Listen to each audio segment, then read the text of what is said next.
Fl-aħħar snin ma waqafniex naħdmu favur in-nies u niġġieldu l-korruzzjoni ta' dan il-gvern. U hekk lest li nkompli nagħmel.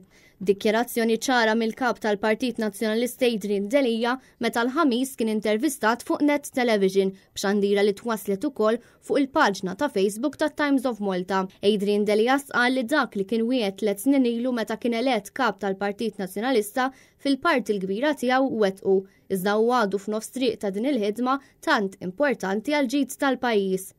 Wettaqnihom għax wara 45 sena u wara s-sena ta' diskussjonijiet b'involviment ta' pratikament kull organu fil-partit, b'diskussjoni letteralment mifruxa ma' Malta Għawdex kollu, għaddejna statut ġdid after 45 years b'mod unanimu. Il-Kap tal-Partit Nazzjonalista qal li jekk kien hemm xi ħaġa mill-Partit Nazzjonalista li nbidlet f'dawn l-aħħar 3 snin kienet l-attitudni.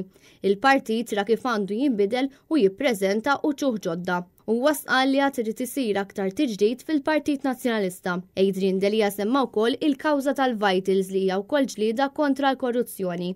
Kawża li tfisser 250,000 euro fis-sena għal poplu Malti u Għawċi. Bejn wieħed u ieħor 250,000 fil-ġimgħa illi jekk naraw illi dik kif tissarraf għand in-nies ħafna, 900 fis-sena pratikament għal kull familja.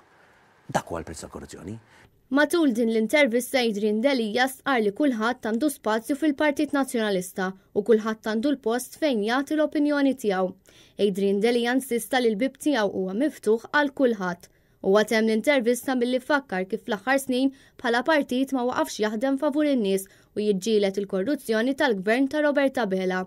U fakkar li huwa għadu miftuħ għal dibattitu mal-Prim Ministru, dibattitu li Abela baqa' jaħarbu.